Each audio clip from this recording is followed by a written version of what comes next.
Welcome to the UO Today podcast, conversations that offer a glimpse into the heart of the humanities at the University of Oregon.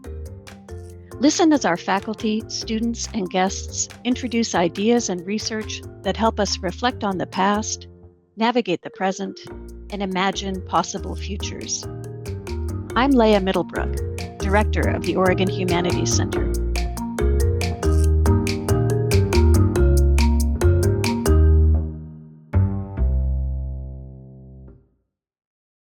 My guest today is Salvador Herrera, Assistant Professor of Latinx Literature and Cultural Production in the Department of English at the University of Oregon.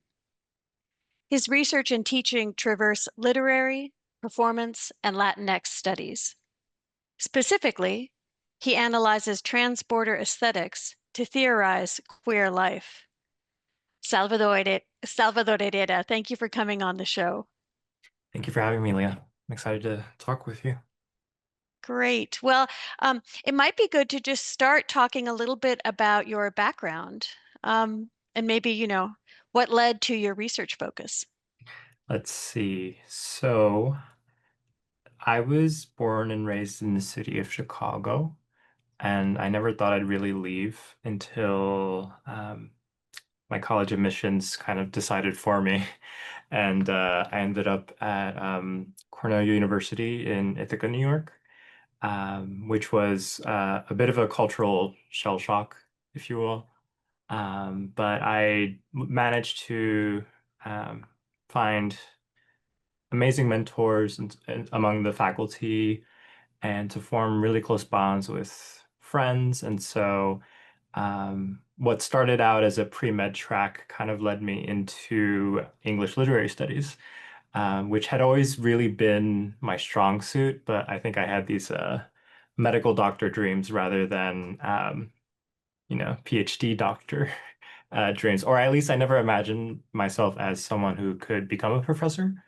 And so coming to an undergraduate education and taking Latinx studies courses alongside English courses, I was able to kind of develop my own skills as a researcher with the help of organizations like the Mellon Mays Undergraduate Fellowship,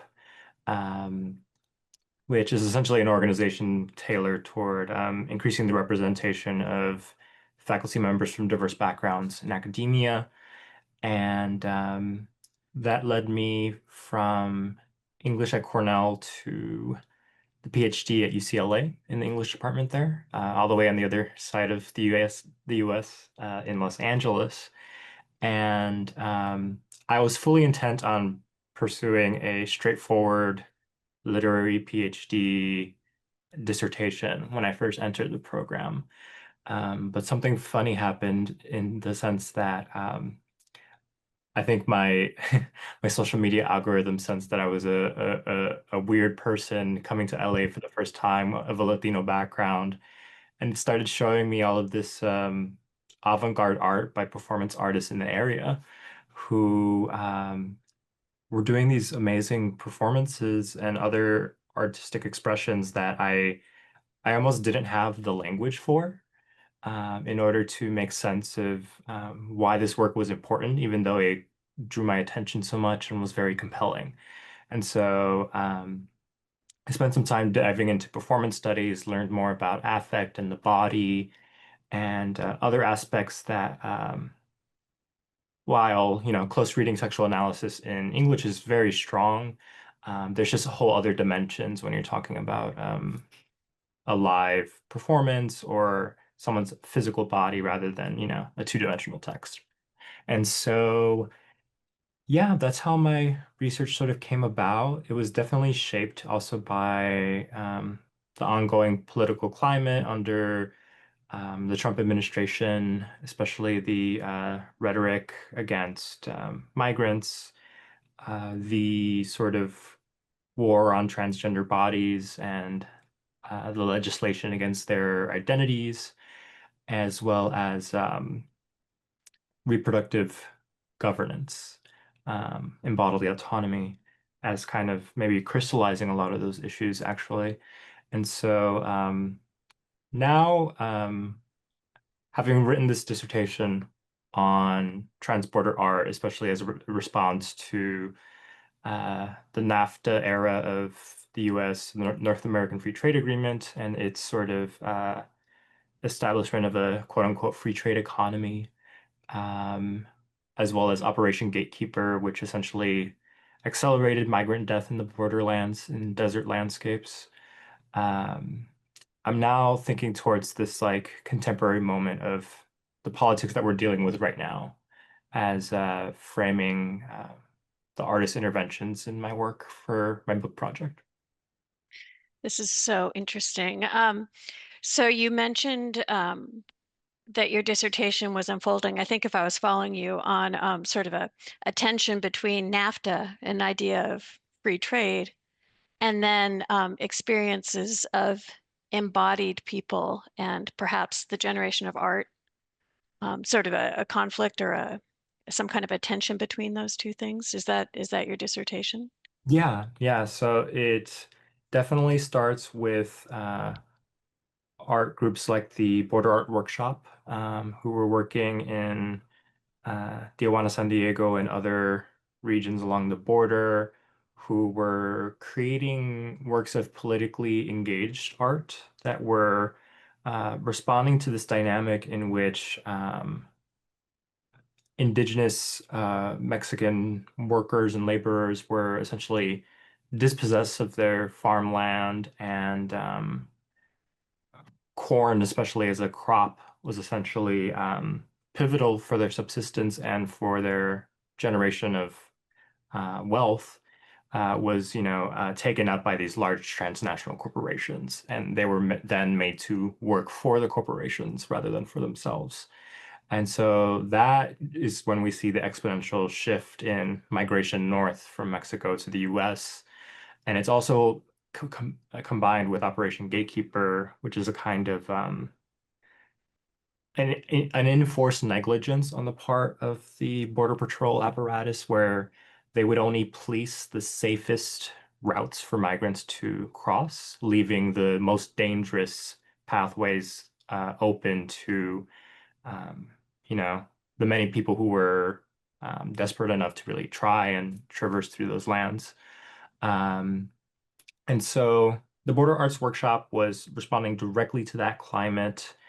Um, they saw the likes of Guillermo Gomez Peña and other artists who have since gone on to do bizarre, wonderful works of their own nowadays. But back then it was very politically engaged. And yeah, I would say so. For example, one of the artists that I'm very interested in is the work of Tanya Aguiñiga, and she was actually trained by Michael Schnorr, who was one of the founding members of the Border Arts Workshop.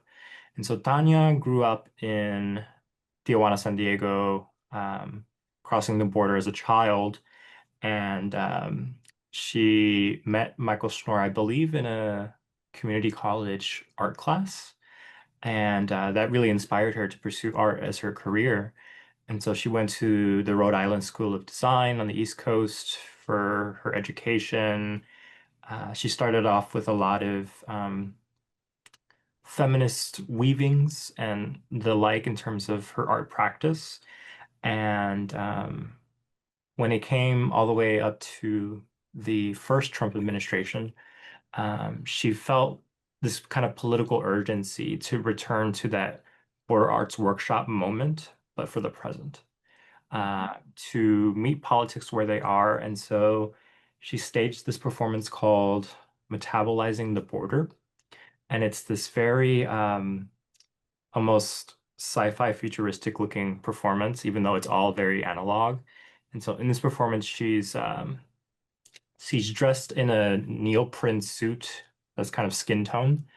So if you think of like when people go scuba diving, right, they have these suits that cover them head to toe. But hers is a nude colored, so it's mimicking skin, if you will. And above that, she has these blown glass headset and like water backpack apparatus. And so she kind of looks like a futuristic um, cyborg border crosser who's like just trying to survive in these really harsh borderlands. Um, and part of the headset that she's wearing um, is embedded with like fragments from the border wall itself. And she talks about in this performance that the mouthpiece that's connected to the headset, she's actually was ingesting parts of the border fence into her own body. And so the metabolization actually became literal in that sense, where her body is trying to process that trauma that is entering her body. Um, and so basically, the performance, she's walking along the border. And there's a PBS special online through Art21 where you can actually Hmm. watch the performance and get more insight into the production process behind it. But yeah, it was really interesting because she had originally conceived of the performance as something that she would do in private and in the nude. So without this suit and just naked, bare, vulnerable in this borderland space. But then when PBS got involved and it became a more of the cinematic rendition, it morphed into this whole other thing. And kind of the way that I was originally reading it in my dissertation was kind of showing the ineffectiveness of these kinds of performances and rituals for processing the trauma. But I'm trying to think less in terms of lack and negativity now and more towards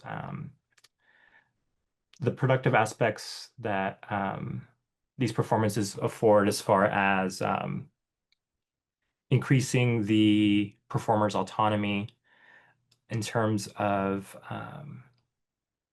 breaking down identity into fragments to then be remade into something else. And yeah, I'm very influenced by Gloria Anzaldúa and her philosophies of transformation, as well as Gilles Deleuze and Felix Guattari's sort of anti-Oedipus critique of psychoanalysis, and the kind of sort of speculative, undetermined bodies that they imagine emerging. And I see the artists that I'm interested in as kind of like uh, aesthetically kind of showing us the way, if you will, toward these like less overdetermined bodies. And by that I mean the impositions of race, gender, etc., that we seem to be confronting right now.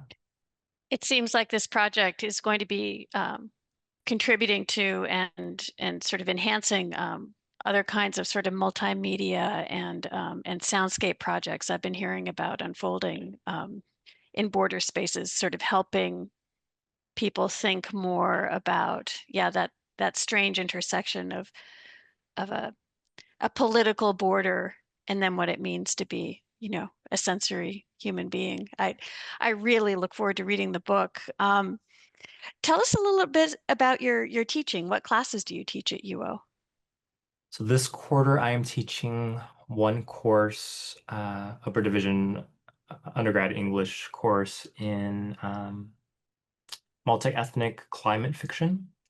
And so UO has a really renowned reputation in environmental studies and the environmental humanities as far as focus areas and why people come here to study. And so it became, I mean, that research area definitely really came onto my radar when I came here. And I wanted to try to tap into that and see how I could meet students sort of halfway in terms of expertise, because I'm not an environmental studies scholar. And some of the students that I'm teaching are. But I do have this very strong, critical ethnic studies background, Latinx studies background. And so that classroom is really fun, actually, because we're learning together. We're talking about really existential questions with respect to climate catastrophe and how to think about climate justice issues intersectionally in a way that is cognizant of how different communities not only suffer under the kind of dominant regime that is driving climate change disproportionately, but also the unique modes of community formation that minoritarian communities come up with in response to crisis, the resources that they share, and uh, the forms of speculative storytelling that they engage in to think about how we can actually work through climate crisis and imagine a world after that. And that's actually a link back to my research as far as the artist that I'm curating, sort of thinking about a speculative world beyond borders, if you will. Mm-hmm. Mm-hmm. The other class I'm teaching this quarter is it's slightly above introductory to Latino literature. It's kind of like the next phase of that, in which I focus on queer and surreal Latinx literature. So we kind of start off with Y no se le traigo la tierra by Tomás Rivera, before moving on to Short Eyes by Miguel Piñero, The Rain God by Arturo Islas, and Gulf Dreams by Emma Perez. That's the one we're reading right now. Mm-hmm. Kind of Chicana feminist era of writing, which is dealing with, themes of um, fragmentation in desert spaces and the kinds of queer eroticism that sort of can't be repressed by tradition, whether that be religious tradition or family tradition. And we're going to end with Justin Torres's Blackouts for that course, which I'm super excited about. I love that book so much. And yeah, it's all very exciting to me. I'll be teaching my first grad seminars next year. Uh, What do you have in mind for that? so the one in this fall will be on, it's called Bodies on Display. Mm-hmm. And so we look at um, histories in which racialized bodies have been um, collected and institutionalized and made to um, display themselves as like living artifacts, even. If we think of histories like Afong May, who was an Asian woman who traveled with, I believe, a British, I don't know if it was a circus, but one of these kind of carnivalesque institutions that kind of placed her in this room that is a diorama of, Asian life, quote unquote. And she's made to represent that race and go about her daily habits as a Asian person. And the kind of like anthropological ethnographic gaze that encourages on the part of the viewer. Um, there's another book called Ishi Between Two Worlds. It's a comparable story, except with a indigenous man who's said to be the sort of last of his tribe in California, who's then displayed, um, if I'm not mistaken, at a top university campus in the like anthropology department there. It's very all bizarre, but it really harkens back to these legacies of slavery, in which people in the United States were, put up on an auction block and sold as commodities. And so these are, very sensitive topics. And so part of what we're doing is to think about, um, in addition to our own positionalities, really think rigorously through method as far as how we are approaching and analyzing these objects of study, some of which are also, just people who have already been violated by various epistemes. And so I turned to Caribbean literary critic and philosopher Sylvia Wynter and her Mm-hmm. method of decipherment, um, which, in terms of critiquing the dominance of Western aesthetic critique and valuation, she looks toward the function of aesthetics. So what do art objects do rather than what they mean per se? Because meaning makes room for these, very subjective value judgments.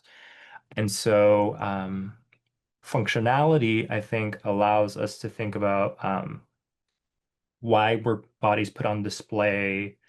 Um, what effect would that have for a particular audience in a very particular historical period? Um, and actually, Guillermo Gomez Peña has a really good example of this when he does the performance with Coco Fusco in the museum space, right? This kind of counter anthropology of convincing the audience that they are these captive indigenous peoples. Um, and so, yeah, those are the kind of practices I'll be working with grad students to sort of assemble.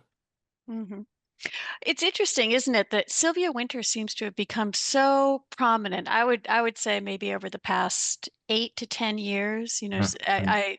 So many of us now are turning in the direction of her theory and her writing. What else excuse me, what else draws you to Sylvia Wynter?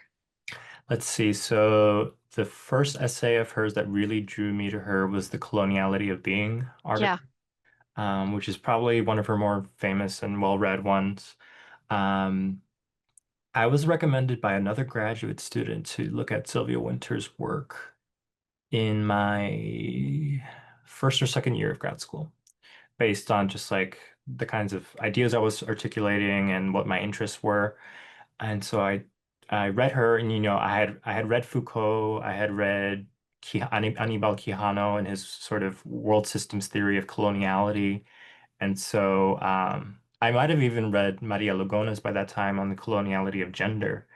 And so to see Winter sort of build from, but also critique Foucault and push this timeline of the creation of this metric of Western man back to 1492 and colonialism following Quijano, I think was really revolutionary for me. And this model of the coloniality of being that she comes up with is really something that starts to encapsulate all these different axes of difference that scholars have talked about, whether it be race, gender, et cetera, et cetera.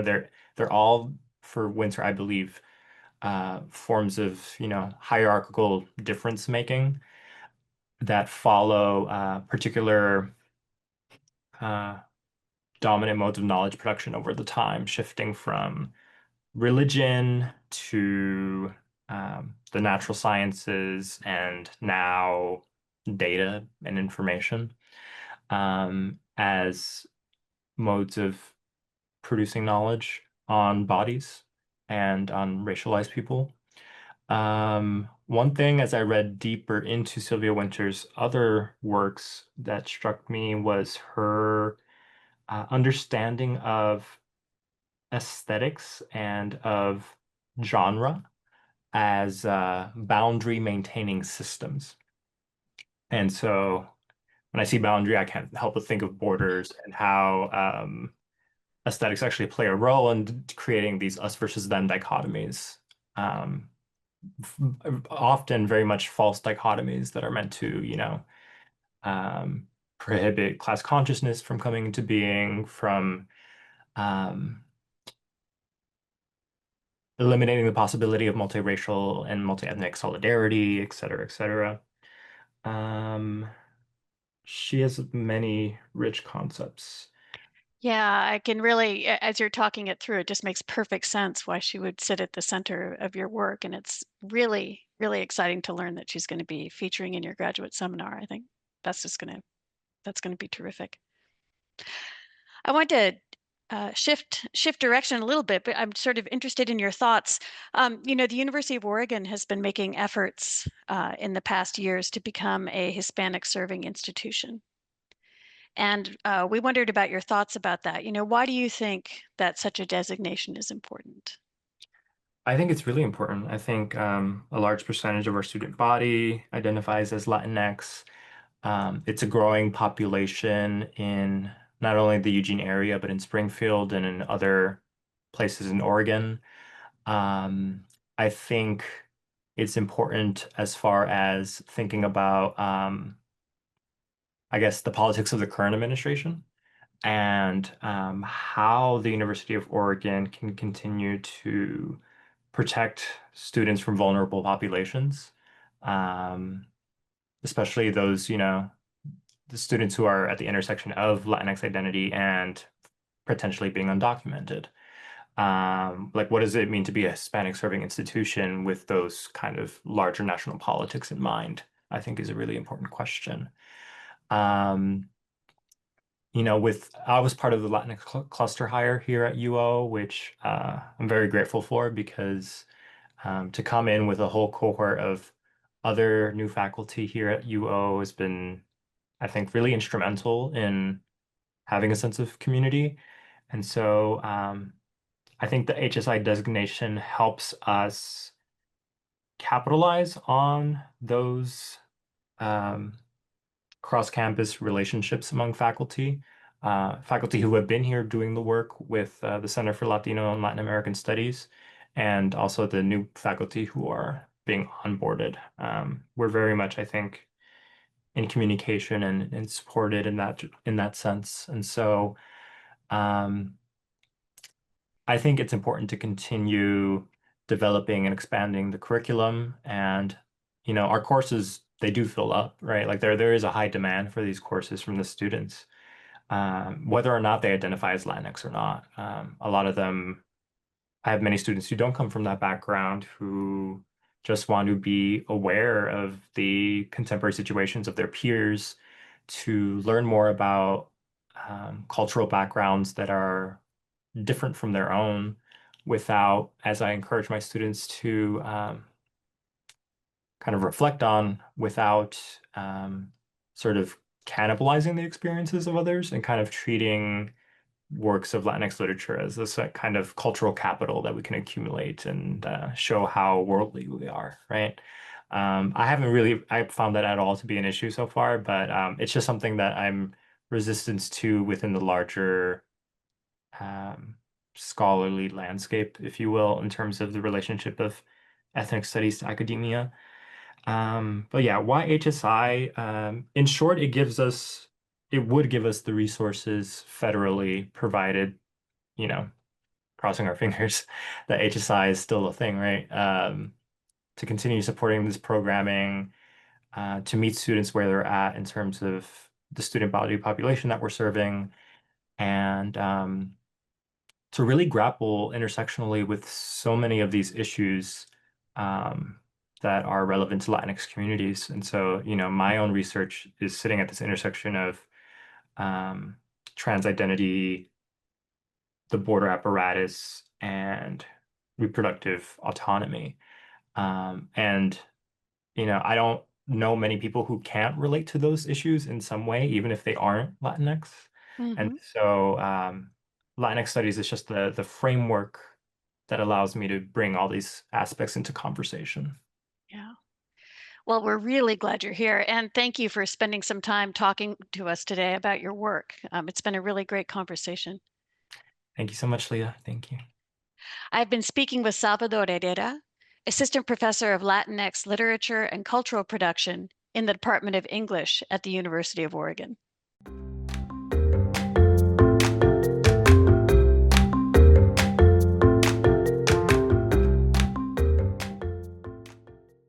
Our Research Notes segment helps us keep current on recent developments in University of Oregon faculty and student research. In this episode, Devin Grammon and Sergio Loza tell us about their recently published book, Aquí se habla, Centering the Local and Personal in Spanish Language Education. The book was co-edited with Adam Schwartz and Dalia Magaña. Devin is an assistant professor of Spanish Sociolinguistics. Sergio is assistant professor of Spanish Linguistics and the director of the Spanish Heritage Language Program. Both are in the Department of Romance Languages at the University of Oregon. Devin and Sergio, welcome. It's great to have you on the show. Thank you. Thank you for having us. Thank you so much. How would each of you describe your research focus? So very broadly, if I had to categorize myself and explain to folks what it is I do, which I often do with my family and friends, basically as a linguist, I specialize in researching how to craft Spanish language courses that meet the educational needs of Latino students who grew up in a home environment where they spoke Spanish and that they inherited that Spanish from their parents. My research fundamentally works off the idea that language courses have to be uniquely tailored to meet the educational needs of these students. And so that's one major aspect of my research. My research focus is on Spanish and Quechua, and especially language learning in the context of study abroad. And what I'm really interested in is thinking about what it means to become a speaker of these languages as a second language learner, and all of the social and cultural kind of information and baggage that goes into that process. And I should clarify that that was Devin who just told us that he's working on Quechua, and Sergio who was talking about heritage language. Thank you both so much. Tell us some about the project of your book. Yeah, I'm happy to. This book was a collaboration with our colleagues Adam Schwartz at the Oregon State University, and Dalia, who's at the University of California, Merced. And we came together.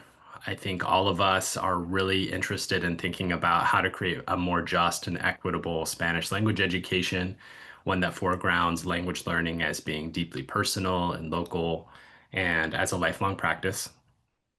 And together we thought about how to bring together as part of a collaboration folks whose voices are often not centered in our field, whose experiences are overlooked, and to think about how to build a volume that really speaks to envisioning and moving towards a more just and equitable future for Spanish language education.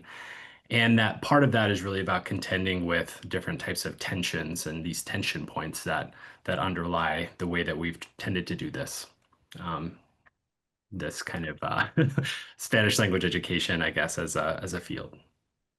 And I think one unique feature of this edited volume is that we've really contended with this overarching idea that we often have in our disciplines that, oh, the researcher must keep their own experiences, their own, lived experiences compartmentalized and separated, divorced from research, right? We have to keep the self somehow, we need to keep it in a little box and hide it, and we have to be objective, right? In order to do good, sound research. And that's something that we all came together as researchers, and we said, that's not true, especially if we're trying to um, engage with minoritized communities, and we're trying to advocate for them. And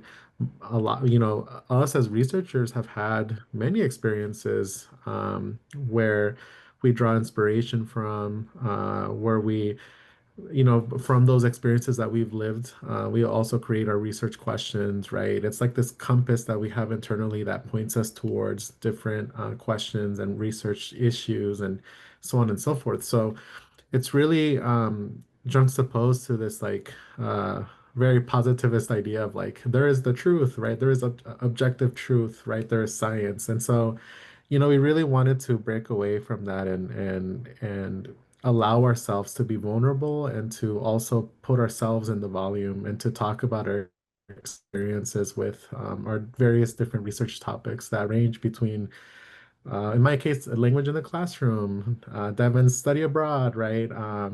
Dalia's topic is on, healthcare and Spanish. So there's space for the self and, our experiences in all of those issues. It sounds wonderful. Um, you've sort of begun to point at this, but one of the questions we like to ask on this show is, what makes your work on Spanish language education important to humanity? I think that's such a great question. What we really tried to do in this volume is to humanize Spanish language education. And that may seem strange to someone from the outside, but I think we have to remember that for a long time, second quote unquote foreign language education was really about, focusing on the grammar drills and the pronunciation drills and thinking about culture, not so much in terms of everyday lived experiences, but more like high culture. And with this book, we really wanted to center people's lived experiences, their attitudes, their feelings, and really think about how that's central to our field and to what it means to be in Spanish language education, to be a learner. Yeah, and I think Devin said a key word here, foreign. Yeah, we've so often treated Spanish language education in this country as foreign, right? As something belonging in the that belongs to the outside. That's not part of our country. That, oh, we don't have Spanish speaking communities here in the US. When in fact we do. We have Spanish speaking communities here that have lived here for hundreds and hundreds of years. New Mexico, the Southwest, right? New immigration coming in all the time. And so we really wanted to make that point. And by making that point, we're also advocating for marginalized, student populations. Yes, yes, there's thriving Spanish speaking community, a diverse and thriving Spanishes speaking community all throughout the United States. You're right. But as you were talking, I was also thinking about the fact that language acquisition is also a human activity, and I loved that about your saying that you were bringing the person back in, like learning languages is something humans do. Yeah, Yes. I mean, so I, kind of going off topic here, but bear with me. When Devin and I, we often talk to our students about, beliefs and values around language, so-called language ideologies. We teach that very much in our courses, and I always tell my students that it's language is so natural and so such a part of being a human being that we often take it for granted and we don't think about language in an explicit way, right? We it's almost like we take it for granted, and so we make it kind of not part of the human experience in a way, right? But if we sit down and think about how important language is to being a human being, I mean, it's 100% right, part of the human experience and what it means to be a human. So I always like to drive that point home with my students. Where can we learn more about the kinds of issues that you're bringing up in your book? There are different ways to learn more about the issues we bring up. Of course, there's the research that the four of us have published and those that are featured in the book. But I would say, even more importantly, just going out in the community, talking to people, listening, um, becoming more informed about Spanish in our local communities, people's experiences with Spanish, and through the media, through different types of media. I think really learning more about the issues we talk about in the book is about connecting with people at a local and at a personal level. And so, whether you have access to things that might be behind a paywall or you just want to get more involved in the local community, I think there are a lot of different ways to learn more about the issues we talk about. Maybe if you can send us some of the links to the relevant research, then we can post that in the show notes so that people can take a look at research by Devin Grammon and Sergio Loza and Adam Schwartz and Dalia Magaña, and also see ways in which you have collaborated on work as well. Something else that's really valuable about this book, I think, is that it is such a collaborative endeavor. Absolutely. We'd be very happy to share that. And also, we will be giving a book talk at Oregon State University next month. And so we can share those details with you as well. Terrific. Thank you. We'll put all that up. Great. Well, I've been speaking with Devin Grammon and Sergio Loza, assistant professors in the Department of Romance Languages at the University of Oregon.